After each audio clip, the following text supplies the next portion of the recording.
Hallelujah. പ്രിയ സഹോദരങ്ങളെ, കർത്താവായ യേശു ക്രിസ്തുവിൻ്റെ രണ്ടാം വരവ് എന്ന ചാനലിലേക്ക് നിങ്ങൾക്കെല്ലാവർക്കും സ്വാഗതം പറയുന്നു. ഞാൻ ഇന്നലെ അത്ഭുതങ്ങളുടെ തുടക്കം എന്ന് പറഞ്ഞൊരു ക്ലാസ് ഇട്ടായിരുന്നു. അത് കുറേയേറെ ആളുകൾ കണ്ടു. ഇന്ന് രാവിലെ കുറേ ആളുകൾ വിളിച്ച് ധ്യാനത്തിന് വരുന്നുണ്ട് എന്ന് പറഞ്ഞുകൊണ്ട് ബുക്ക് ചെയ്തിട്ടുണ്ട്.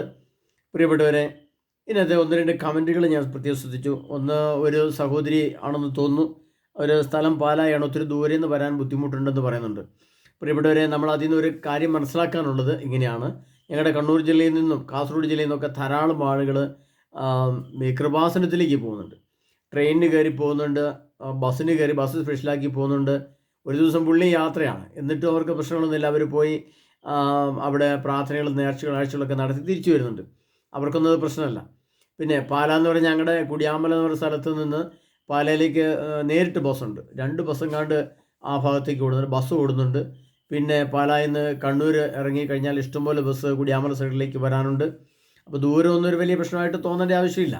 അത് നമുക്ക് ശക്തമായിട്ട് പോകണമെന്നുള്ള ഉൾപ്രേരണ കിട്ടിയാൽ ദൂരമൊന്നും പ്രശ്നമല്ല. നമുക്കിപ്പോൾ കാനഡയിൽ ഒരു ജോലി കിട്ടുമെന്ന് പറഞ്ഞു കഴിഞ്ഞാൽ നമ്മൾ എന്ത് വില കൊടുത്തും പോകും, അല്ലേ? അപ്പോൾ നമുക്ക് സ്ഥലം പ്രശ്നമല്ല എന്ന് കണക്കൂട്ടി വരാൻ ശ്രമിക്കുക. ഒന്നാമത്തെ, ഞങ്ങളുടെ സ്ഥലം പാലയാണ്, ദൂരെ നിന്ന് വരാൻ സാധിക്കില്ല എന്നൊക്കെ പറഞ്ഞപ്പോൾ അതിനെപ്പറ്റി ഒരു അഭിപ്രായം ഞാൻ പറയുന്നുള്ളൂ. അതുകൊണ്ട് ദൂരമൊന്നും പ്രശ്നമല്ല. ധാരാളം ഇപ്പോൾ കോട്ടയത്ത് നിന്ന് ആൾക്കാർ വരാൻ തീരുമാനിക്കുന്നുണ്ട്, ഇടുക്കിയിൽ നിന്ന് ആൾ വരുന്നുണ്ട്. അപ്പോൾ അത്ര ദൂരം നിന്നൊക്കെയാണ് വരുന്നത്. അപ്പോൾ അതിനുള്ള ബസ് സംവിധാനങ്ങളൊക്കെ ധാരാളം ഉണ്ടല്ലോ, ട്രെയിൻ സംവിധാനങ്ങളൊക്കെ ഉണ്ട്. താല്പര്യമുണ്ടെങ്കിൽ വരാൻ ശ്രമിക്കുക. ഓക്കെ. പിന്നെ നിങ്ങൾ ഇപ്പം ഞങ്ങൾ പാലയാണ്, ദൂരെ നിന്ന് എങ്ങനെ വരുമെന്ന് പറഞ്ഞ ആളോട് പറയാനുള്ളത് ഇതാണ്. നിങ്ങളുടെ ആ ഭാഗത്ത് ആരെങ്കിലും എവിടെയെങ്കിലും അതിന് പറ്റിയ സ്ഥലം തരുവാണെങ്കിൽ നമ്മുടെ ഈ ക്ലാസ് നമ്മൾ അവിടെ വന്ന് എടുത്ത് തരുന്നതായിരിക്കും. നിങ്ങൾക്ക് അവിടെ ഏതെങ്കിലും ഭവനത്തിലോ അല്ലെങ്കിൽ ചെറിയ ഓഡിറ്റോറിയത്തിലോ അല്ലെങ്കിൽ മുറ്റത്ത് കുറച്ച് പന്തലിട്ടിട്ട് കുറച്ച് കസേരയും പെറുക്കിയിട്ടൊരു 10 പേരോ 15 പേരോ ഒക്കെ തന്നു കഴിഞ്ഞാൽ അവിടെ ഒന്ന് ക്ലാസ് എടുക്കുന്നതായിരിക്കും. കാരണം വെച്ചാൽ നമുക്കിനി ഒരുങ്ങാൻ സമയമില്ല. അതാണ് മെയിൻ പ്രശ്നം. 2-3 വർഷങ്ങൾക്ക് മുമ്പ് കുറേ തെറ്റ് എൻ്റെ ഭാഗത്ത് സംഭവിച്ചിട്ടുണ്ട്. അതിൻ്റെ കാരണം വെച്ചാൽ 2014 കർത്താവ് ഇത് തന്നിട്ട് 2019 ഞാൻ ഇതിനെപ്പറ്റി വീണ്ടും ദൈവൻ്റെ രാത്രിയിൽ സന്ദേശം തന്നപ്പോഴാണ് ഇത് കർത്താവ് കൂടുതൽ പ്രോത്സാഹിപ്പിക്കുന്നുണ്ട്, സംസാരിക്കണമെന്ന് കർത്താവ് നിർദ്ദേശിക്കുന്നുണ്ടെന്നുള്ള ബോധ്യത്തിലേക്ക് വന്നു. അങ്ങനെയാണ് പിന്നെ ഞാൻ ഇതിന് യൂട്യൂബിൻ്റെ ക്ലാസ്സുകളിലേക്ക് വരാൻ ശ്രദ്ധിക്കുന്നത്. എനിക്ക് പോലും ഭയവും പേടിയുമായിരുന്നു, ഇത് യാഥാർത്ഥ്യമാണോ എന്നൊക്കെ ചിന്തിക്കുമായിരുന്നു. പക്ഷേ വീണ്ടും രാത്രിയിൽ കർത്താവ് സന്ദേശങ്ങൾ തരികയും സംസാരിക്കുകയും ദർശനങ്ങൾ തരികയും അതിൻ്റെ വചനം ചൂണ്ടിക്കാണിക്കുകയും ഒക്കെ ചെയ്തപ്പോൾ എനിക്ക് വീണ്ടും ദൈവം ഇടപെടുകയാണല്ലോ ചിന്തിച്ചുകൊണ്ടാണ് ഞാൻ ഈ ക്ലാസ്സുകൾ യൂട്യൂബിൽ കൊടുക്കാൻ ശ്രമിച്ചത്. അപ്പോൾ നമുക്കിന് സമയമില്ല. കാരണം ഒരു 5 വർഷം മുമ്പെങ്കിലും നമ്മുടെ കേരള സഭയിൽ അതിശക്തമായ യേശുക്രിസ്തുവിൻ്റെ രണ്ടാമത്തെ വരവിൻ്റെ ക്ലാസ് ഒരുക്കം വേണ്ടതായിരുന്നു. പക്ഷേ അതിൻ്റെ അധികാര സ്ഥാനങ്ങളൊക്കെ നമുക്ക് കൊടുത്തിട്ട് നമ്മളെ പരിഗണിച്ചില്ല, അല്ലെങ്കിൽ അത് വേണ്ട പോലെ അവർ കൈകാര്യം ചെയ്തില്ല. അതുകൊണ്ട് ഇത്രയും താമസിച്ചുപോയി. ഇനിയിപ്പോൾ 2027 എന്ന കാലഘട്ടത്തിലേക്ക് വരാൻ ചുരുങ്ങിയ സമയമുള്ളൂ. 27 നമുക്ക് ഒന്നും സാധിക്കുകയില്ല. ഇപ്പോൾ നിലവിലിരിക്കുന്ന യുദ്ധങ്ങളൊക്കെ മറ്റു രീതിയിലേക്ക് മാറ്റപ്പെടും, വലിയ യുദ്ധങ്ങളിലേക്ക് മാറ്റപ്പെടും. പിന്നെ രണ്ടാമത് ചോദിച്ചിരിക്കുന്നത്, ഈ ക്ലാസ്സുകൾ യൂട്യൂബിൽ ഇടാൻ പറ്റുമെന്ന് ഒരാൾ ചോദിച്ചിട്ടുണ്ട്. ആ ക്ലാസ്സുകൾ ഞങ്ങൾ ഷൂട്ട് ചെയ്യാൻ പറ്റുവാണെങ്കിൽ അന്നത്തെ ദിവസം ഷൂട്ട് ചെയ്ത് ഞങ്ങൾ ക്ലാസ് ഇടാം. ക്ലാസ്സുകൾ പിന്നെ യൂട്യൂബിൽ ഇടുക എന്ന് പറഞ്ഞാൽ കുമ്പസാരത്തിൻ്റെ ക്ലാസ് മാത്രമേ ശക്തമായിട്ട് ഈ ധ്യാന ക്ലാസ്സിലുള്ളൂ. ബാക്കി ക്ലാസ്സിൽ അതിൻ്റെ ഒരു 80% ക്ലാസ്സുകൾ ഞാൻ യൂട്യൂബിൽ ക്ലാസ്സിലായിട്ട് ഇടുന്നുണ്ട്. അതുകൊണ്ട് നിങ്ങൾ യൂട്യൂബിലെ ക്ലാസ്സിൽ കൂടെ ശ്രദ്ധിച്ചാൽ നിങ്ങൾക്ക് അത് ഗുണം ചെയ്യും. എങ്കിലും നമുക്ക് കുമ്പസാരത്തിൻ്റെ ക്ലാസ്സിൽ നമുക്ക് പൊതുവേ ഇടാനും പറ്റിയില്ല. അപ്പോൾ എങ്കിലും കുറച്ചുകൂടെ ഡീപ്പായിട്ട് ആൾക്കാരോട് സംസാരിക്കുന്ന സാഹചര്യം വന്നു കഴിഞ്ഞാൽ ആ ക്ലാസ്സുകൾ ഞാൻ യൂട്യൂബിലിടാൻ തീർച്ചയായിട്ടും ശ്രമിക്കുന്നതായിരിക്കും. പിന്നെ മറ്റൊരു ചോദ്യം ചോദിച്ചിരിക്കുന്ന ആധാർ കാർഡ് എന്തിനാണെന്ന് വ്യക്തമാക്കാമെന്ന് ചോദിച്ചിട്ടുണ്ട്. പ്രിയപ്പെട്ടവരെ, നമ്മുടെ ആധുനിക ലോകമാണ്. നമുക്ക് ഇതിനകത്ത് ഇപ്പോൾ കഴിഞ്ഞ ദിവസം ഈ കണ്ണൂർ ജില്ലയിലെ ചെമ്പേരി എന്ന് പറയുന്ന സ്ഥലത്ത് ഡൊമിനിക് അവളാലച്ചൻ്റെ വലിയൊരു കൺവെൻഷൻ നടന്നു. 5 ദിവസത്തെ പ്രോഗ്രാമായിരുന്നു. 1-2 ദിവസം ഞാൻ ശ്രദ്ധിക്കാൻ വേണ്ടിയൊക്കെ ഞാനും പോയിരുന്നു. അപ്പോൾ അവിടുന്ന് എൻ്റെ ഒരു കൂട്ടുകാരനെ ഞാൻ ചില കാര്യങ്ങൾ പറഞ്ഞു ഏൽപ്പിച്ചിരുന്നു. ധ്യാനത്തെ ഒന്ന് ശ്രദ്ധിക്കണം, ഏതെല്ലാം വെളിപാട് ഗ്രന്ഥത്തിൽ നിന്ന് ഏതൊക്കെ വചനങ്ങൾ അച്ഛൻ സംസാരിക്കുന്നുണ്ട് തരുന്നുണ്ട് ചോദിക്കുക, ഒന്ന് ശ്രദ്ധിക്കണോ പറഞ്ഞിരുന്നു. പക്ഷേ അദ്ദേഹം ശ്രദ്ധിച്ചപ്പോൾ വെളിപാട് ഗ്രന്ഥത്തിൽ നിന്ന് വചനങ്ങളൊന്നും കിട്ടിയില്ല, സുവിശേഷമായിട്ടുള്ളതെന്നൊക്കെ അദ്ദേഹം പറഞ്ഞു. ഓക്കെ, അതങ്ങനെ നിൽക്കട്ടെ. പക്ഷേ അദ്ദേഹം മറ്റൊരു കാര്യം എന്നോട് പറഞ്ഞു. ഒരു അക്രൈസ്തവനായ സഹോദരൻ വിശുദ്ധുർബാന സ്വീകരിക്കാൻ വേണ്ടി പോകുന്നതും അവൻ്റെ മൊബൈൽ ഫോൺ എടുത്ത് പ്രത്യേക രീതിയിൽ കൈപ്പിടിക്കുന്നതും ഇടത്തോട്ടും വലത്തോട്ടും ശക്തമായി ശ്രദ്ധിക്കുന്നതും ആരെങ്കിലും കാണുന്നുണ്ടോ നോക്കുന്നതും കുർബാന സ്വീകരിച്ച് കീശയിടാൻ ശ്രമിക്കുന്നതും ഒക്കെ ഈ സഹോദരൻ കണ്ടുപിടിച്ചു എന്ന് പറഞ്ഞു. അപ്പോൾ അതിൻ്റെ അർത്ഥം നിങ്ങൾ ഊഹിച്ചാൽ മതി. നമ്മൾ ഏത് പരിപാടികൾ വെച്ചാലും അവിടെ മറ്റുള്ള ആളുകൾ ചിലപ്പോൾ നുഴഞ്ഞു കയറുകയോ അല്ലെങ്കിൽ എന്തെങ്കിലും അസ്വസ്ഥത സൃഷ്ടിക്കുകയോ ഒക്കെ ചെയ്യാൻ ഒരു സാധ്യത ഉണ്ടെന്നല്ല, ഉണ്ടായേക്കാം. അതുകൊണ്ട് ആ ഒരു ശ്രദ്ധ, ആരാണ് വരുന്നത് പോകുന്നതെന്ന് ശ്രദ്ധിക്കാൻ വേണ്ടിയിട്ടാണ് ഒരു ആധാർ കാർഡ്. അപ്പോൾ അതിനകത്ത് അഡ്രസ്സും കാര്യങ്ങളും ഉണ്ടാവുമല്ലോ, പേരും കാര്യങ്ങളൊക്കെ ശ്രദ്ധിക്കാൻ സാധിക്കും. പിന്നെ അങ്ങനെ ആ വരുന്ന വ്യക്തിയോട് അതിൻ്റെ കുടുംബത്തെ, അവരുടെ കുടുംബത്തെക്കുറിച്ച് ഇടവക ഏതാണെന്നൊക്കെ ചോദിച്ച് മനസ്സിലാക്കാൻ സാധിക്കും. അതുകൊണ്ടാണ് ആധാർ കാർഡ് എന്ന് പറഞ്ഞത്, അല്ലാതെ മറ്റു വിഷയങ്ങളൊന്നും ഉള്ളതുകൊണ്ടല്ല. പിന്നെ ഭാര്യ ഭർത്താക്കന്മാരായിട്ട് ഒരുമിച്ച് വരുന്നവരാണെങ്കിൽ സ്വാഭാവികമായിട്ടും കുറച്ചുകൂടെ വിശ്വാസ്യമാണ്, ദമ്പതികളാണ്, അവർക്ക് ഒരു കുടുംബമായിട്ട് വരുന്നതാണ്, കുറച്ചുകൂടെ വിശ്വസിക്കാൻ സാധിക്കും. ഒറ്റയ്ക്കൊക്കെ വരുന്നവരെയൊക്കെ നമ്മൾ കുറച്ച് കൂടുതൽ ശ്രദ്ധിക്കേണ്ടി വരും, അതുകൊണ്ട് പറഞ്ഞതാണ്.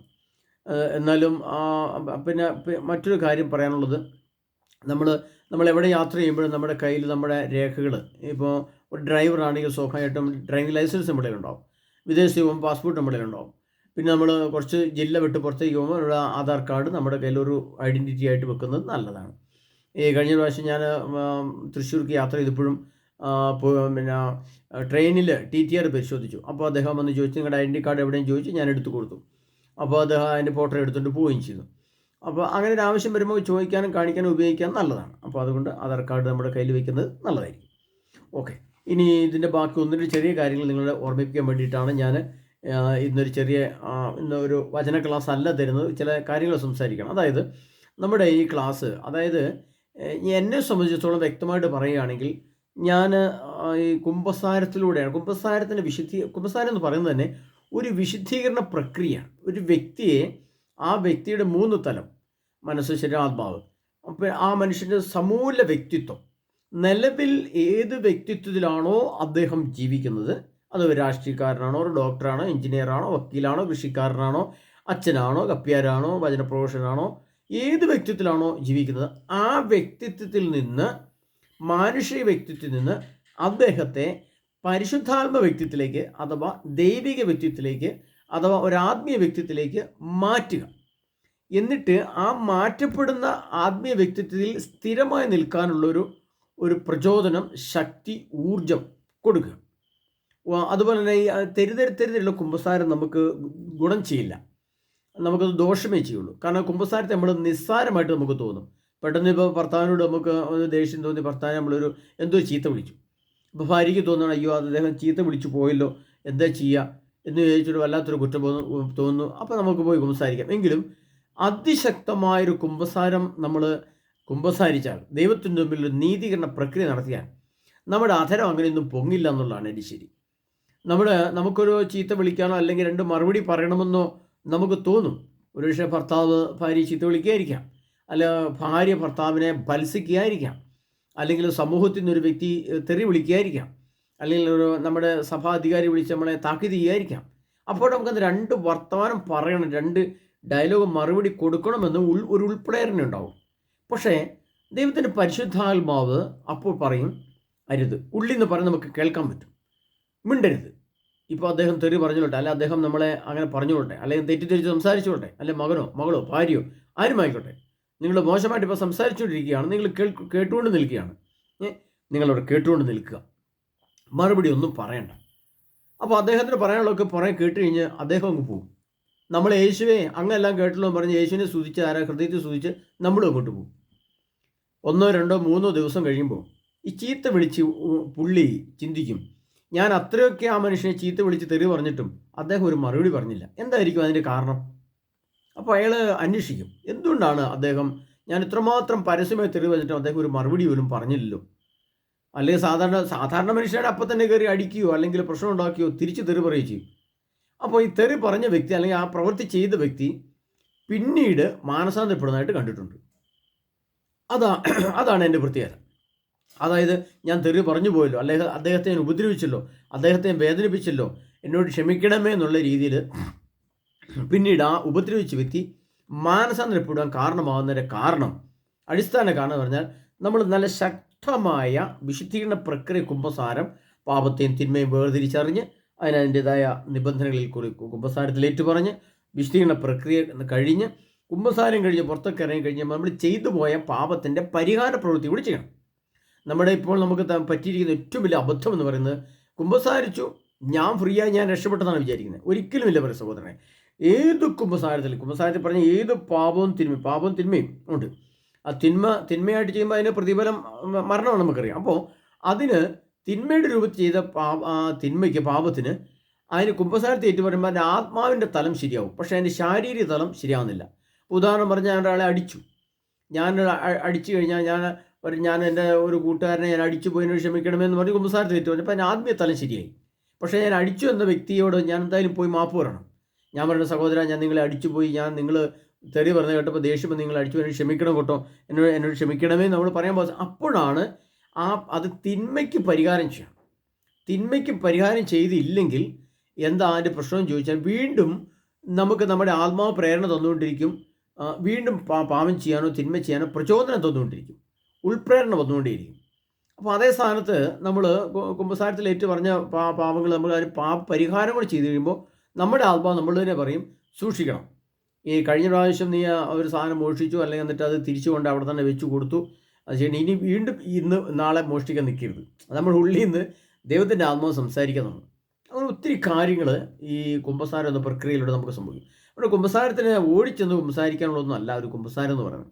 അപ്പോൾ അതിനൊക്കെ വലിയ തലങ്ങളുണ്ട്, അതിന് വലിയ ജ്ഞാനത്തിൻ്റെ പരമുണ്ട്, അതിനൊരു ദാർശനിക മനോഭാവം വേണം, ഒരു ത്രിതല ജ്ഞാനം വേണം, ഒരു അതീന്ദ്രിയ ജ്ഞാനം വേണം, ഒരു അതീന്ദ്രിയ കാഴ്ചപ്പാട് ഒക്കെ നമുക്ക് ശരിക്കും ഈ പാപത്തെക്കുറിച്ച്, തിന്മയെക്കുറിച്ച്, കുമ്പസാരം എന്ന പ്രക്രിയയെക്കുറിച്ച്, അതിൻ്റെ പാപത്തിൻ്റെ പരിഹാരം, അതായത് തിന്മയുടെ പ്രവൃത്തി ഫലം ചെയ്യുന്നതിനെക്കുറിച്ച് ഒക്കെ നമുക്കൊരു വലിയ കാഴ്ചപ്പാടുമാണ്.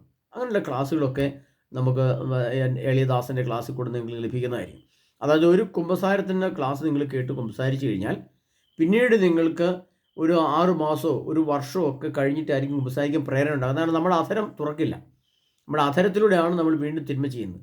അപ്പോൾ തിന്മ ചെയ്യാനുള്ള ഉൾപ്രേരണ വന്നാൽ പോലും, അല്ലെങ്കിൽ മറുപടി പറയാൻ തോന്നിയപ്പോലും ദൈവത്തിൻ്റെ പരിശുദ്ധാത്മാവോടെ മിണ്ടണ്ട, സംസാരിക്കേണ്ട, ശാന്തമാകൂ, അദ്ദേഹത്തിന് വേണ്ടി പ്രാർത്ഥിക്കൂ എന്ന് കർത്താവ് നമ്മുടെ ഉള്ളിൽ നിന്ന് പറഞ്ഞ് നമുക്ക് കേൾക്കാൻ പറ്റും. കാരണം നമ്മുടെ ഉള്ളിൽ വിശുദ്ധമായി പിന്നീട് അശുദ്ധി കയറി വരാൻ നമ്മുടെ ആത്മാവും ദൈവത്തിൻ്റെ പരിശുദ്ധാത്മാവും നമ്മൾ സമ്മതിക്കില്ല, നമ്മൾ വിട്ടുകൊടുക്കില്ല.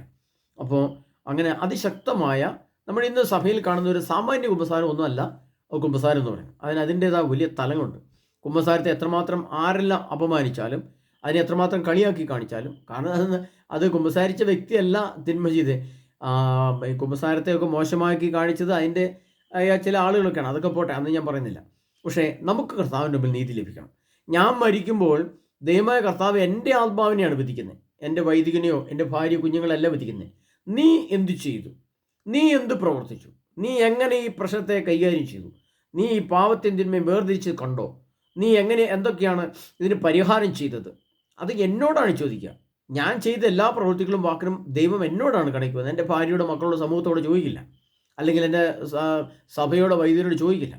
അത് നമ്മൾ മനസ്സിലാക്കണം. അപ്പോൾ അങ്ങനെ മനസ്സിലാക്കുമ്പോൾ നമ്മൾ അതനുസരിച്ചുള്ളൊരു പാപത്തിൻ്റെ വിശദീകരണ പ്രക്രിയ അതിശക്തമായിട്ട്, കാരണം വരും കാലഘട്ടങ്ങളിൽ നമുക്കൊരു കുമ്പസാരത്തിലുള്ള സൗകര്യങ്ങളോ ധ്യാനത്തിലുള്ള സൗകര്യങ്ങളോ ഒക്കെ നഷ്ടപ്പെട്ടു.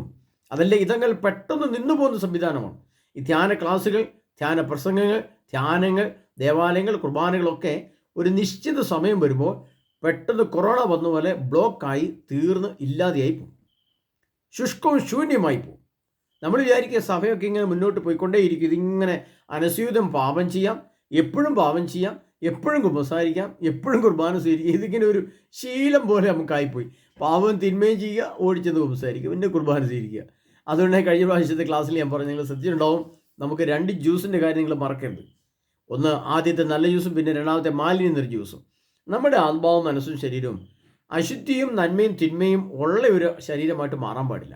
ഒന്നെങ്കിൽ തിന്മ മാത്രമുള്ളവനായിട്ട് നമ്മൾ പാതാളത്തിലേക്ക് പോവുക, അല്ലെങ്കിൽ എല്ലാ അശുദ്ധിയും എന്നേക്കുമായിട്ട് വലിച്ചെറിഞ്ഞ് ദൂരെറിഞ്ഞ് പരിശുദ്ധി കൊണ്ട് നിറഞ്ഞേ പറ്റൂ, ഇല്ലെങ്കിൽ ശിക്ഷാവധി അടുത്തടുത്ത് വരികയാണ് പ്രിയ സഹോദരങ്ങളെ.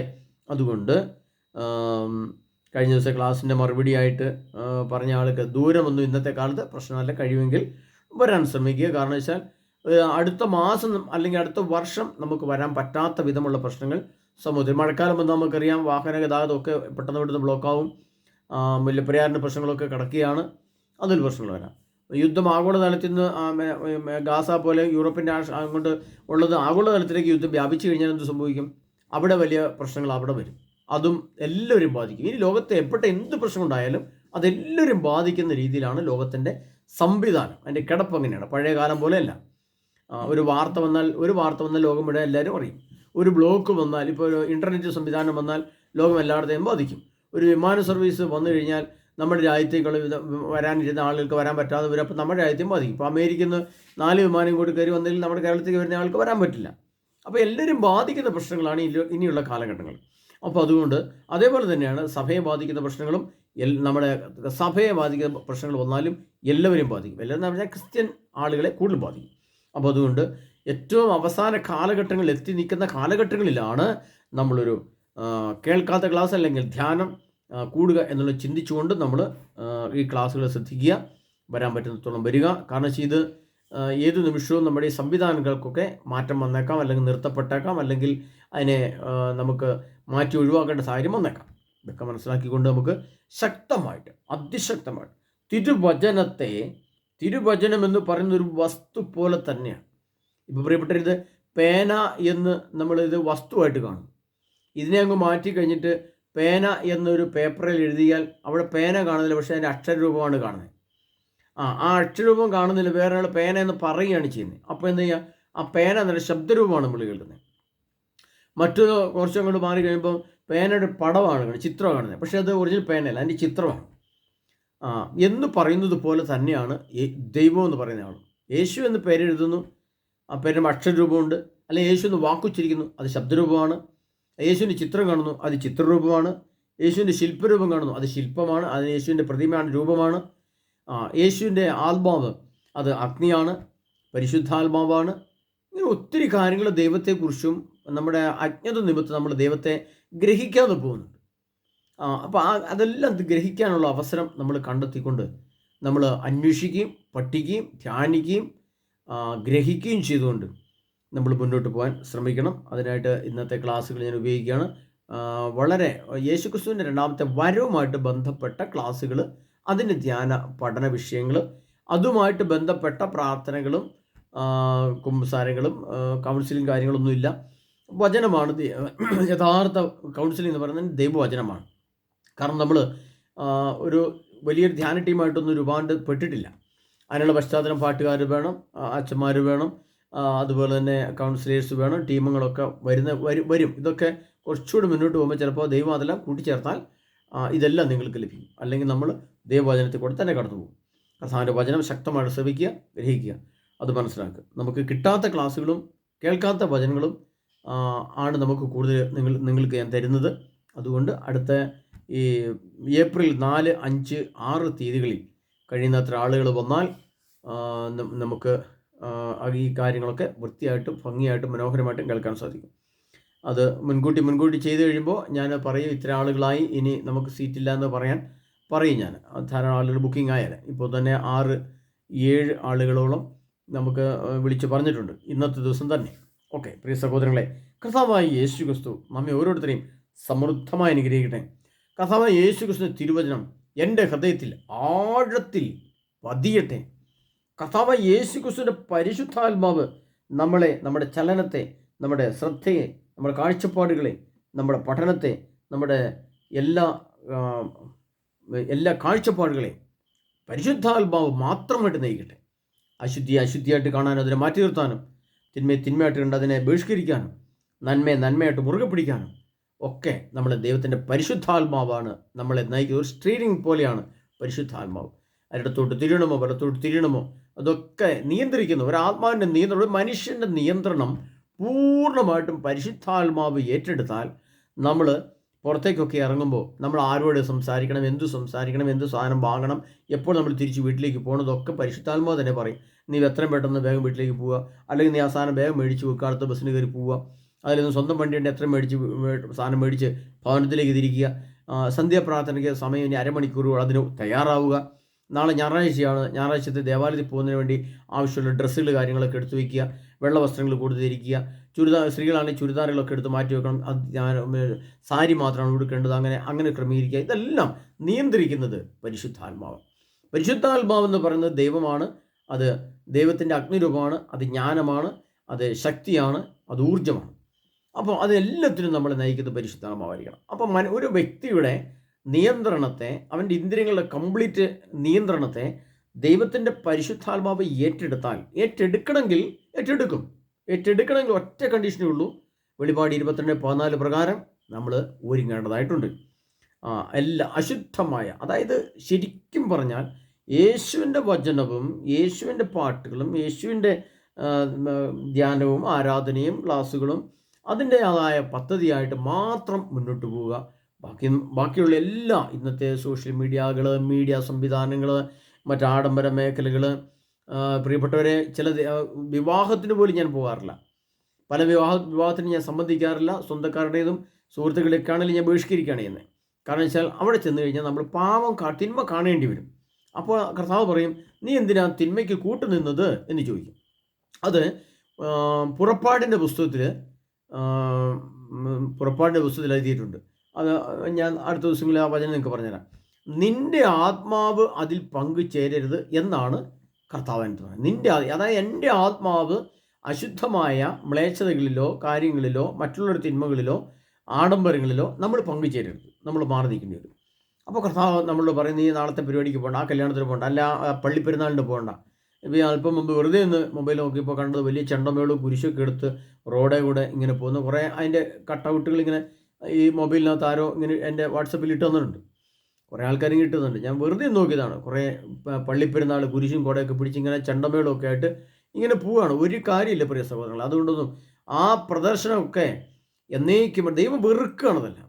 അതങ്ങനെ നിങ്ങളുടെ ആർഭാടവും നിങ്ങളുടെ ധനത്തിൻ്റെ ആട്ടിത്വവും നിങ്ങളുടെ കൂത്തും നിങ്ങളതെല്ലാം ദേവാലയത്തിൽ നിന്ന് ഭക്ഷണ സമൃദ്ധിയും ദേവാലയത്തിൽ നിന്ന് നിങ്ങളുടെ ആഹ്ലാദ തിമിർപ്പും അപ്രത്യക്ഷമാകാൻ പോകുന്ന ജോയൽ പ്രനാട് പുസ്തകത്തിലുണ്ടോ വചനം. അപ്പോൾ ഇതെല്ലാം ഒരു കൂത്തിൻ്റെ മേഖല, ഒരു എന്താ പറയുക, വെറും ശൂന്യമായ ചില പ്രവൃത്തികൾ.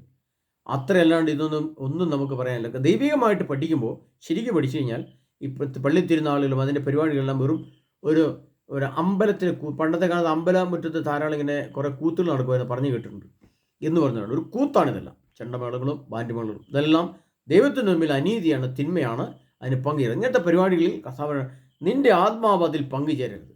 യേശുവിൻ്റെ വചനം, യേശുവിൻ്റെ ആരാധന, യേശുവിൻ്റെ കുമ്പസാരങ്ങൾ, യേശുവിൻ്റെ വചന പ്രഘോഷങ്ങൾ, അതിൻ്റെ കുർബാന, കുമ്പസാരങ്ങൾ, ആ ഒരു ദേവാലയത്തിനുള്ളിൽ നിൽക്കുന്ന എല്ലാ ആത്മീയ പ്രവർത്തനങ്ങൾക്കും നമുക്ക് സജീവമായിട്ട് പങ്കുചേരാം. മറ്റുള്ള ഒരു കാര്യങ്ങൾക്കും നമ്മുടെ ആത്മാവിനെ ശരീരത്തിനെയും വിട്ടുകൊടുക്കരുത്. കാരണം ലോകത്തിൻ്റെ തിന്മയിൽ പങ്കുചേരാൻ പാടില്ല. അതായത് നമ്മുടെ പരിശുദ്ധാത്മാവ് നമ്മൾ നയിക്കും, നിയന്ത്രിക്കും. അപ്പോൾ പരിശുദ്ധാത്മാ എല്ലാ അശുദ്ധിയും എടുത്ത് മനസ്സിൽ നിന്ന്, ഇന്ദ്രിയത്തിൽ നിന്ന് എടുത്ത് മാറ്റി വലിച്ച് ദൂരെ എറിഞ്ഞ് അവസാനം നമ്മുടെ ആത്മാവിനെ ശൂന്യമാക്കിയെടുത്ത് ആ സ്ഥാനത്ത് ദൈവത്തിൻ്റെ പരിശുദ്ധാത്മാവെ, പ്രാവാകുന്ന രൂപത്തിലുള്ള പരിശുദ്ധാത്മാവെ, എഴുന്നള്ളി വന്ന എൻ്റെ ആത്മാവിലേക്ക് കയറി എൻ്റെ ഹൃദയത്തിൽ ഇരിക്കണമേ എന്ന് വിളിച്ചാൽ സ്നേഹപൂർവ്വം പരിശുദ്ധാത്മാവ്, ആ ആത്മാവ് നമ്മുടെ ഹൃദയത്തിൽ വരികയും വാസമാവുകയും ചെയ്യും. പിന്നെ നമ്മുടെ നിയന്ത്രണം പരിശുദ്ധാത്മാവിനെടുക്കും. നീ എന്ത് സംസാരിക്കണം, എങ്ങോട്ട് നോക്കണം, എന്ത് കേൾക്കണം, എന്ത് പറയണം, എന്ത് ഭക്ഷിക്കണം, എന്ത് ഉടുക്കണം, എങ്ങോട്ട് നോക്കരുത്, എങ്ങോട്ട് പോകരുത്, ഇത് എല്ലാം പരിശുദ്ധാത്മാവ് നമ്മളെ നയിക്കാൻ തുടങ്ങുമ്പോൾ നമുക്ക് ജീവിതം വളരെ ധന്യമാകും, വലിയ സന്തോഷമാകും, വലിയൊരു ആശ്വാസവും. നമ്മുടെ നെടുവീർപ്പുകളെല്ലാം അങ്ങോട്ട് മാറും. വലിയ ദുഃഖങ്ങളും പ്രശ്നങ്ങളൊക്കെ അപ്പുറത്തും ഉണ്ടാവും. പക്ഷെ അതെല്ലാം പരിഹരിക്കുവാൻ സമയാസമയങ്ങളിൽ ഇടപെടുവാൻ നമ്മളൊപ്പമായിരിക്കുന്ന സർവശക്തനായ യേശുക്രിസ്തുവിന് സാധിക്കും.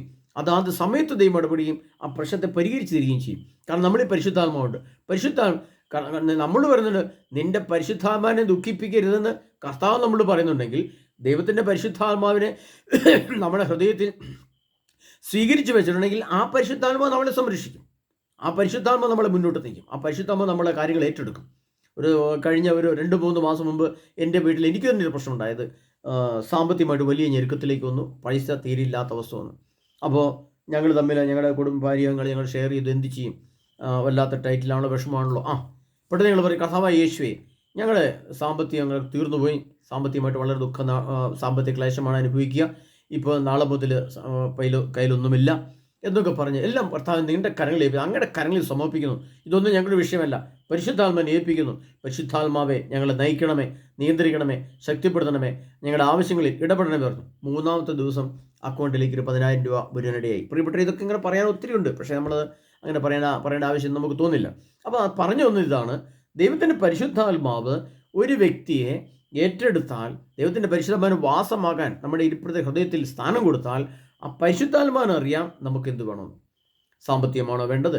ആവശ്യങ്ങൾ എന്താണ്? വീടിൻ്റെ പണിയാണോ, അല്ലെ വിവാഹമാണോ, അല്ലെ പിന്നെ എന്ത് ആവശ്യമാണ് ഉള്ളത്? ദൈവത്തിൻ്റെ ആത്മാവാണ് പിന്നെ ഹൃദയത്തിൽ വസിക്കുന്നത്. അവ ദൈവത്തിന് ആ സമയാസമയം അതുകൊണ്ട് കർത്താവ് തക്ക സമയത്ത് അവിടെ നിന്നെ ഉയർത്തിക്കൊള്ളും എന്ന് കർത്താവ് പറഞ്ഞ പറയുന്നത്. അതുകൊണ്ട് പ്രിയ സഹോദരങ്ങളെ, നമുക്ക് എത്ര ദൂരദേശത്താണെങ്കിലും വരാൻ ശ്രമിക്കുക. താല്പര്യമുണ്ടെങ്കിൽ വരിക. അതുപോലെ തന്നെ ഈ കാര്യങ്ങളൊക്കെ നിങ്ങൾക്ക് മനസ്സിലായി വിചാരിക്കുന്നു. എല്ലാം ദൈവത്തിൻ്റെ പരിശുദ്ധാത്മ നമ്മൾ ഓരോരുത്തർ സമൃദ്ധമായി അനുഗ്രഹിക്കട്ടെ. അമേൻ.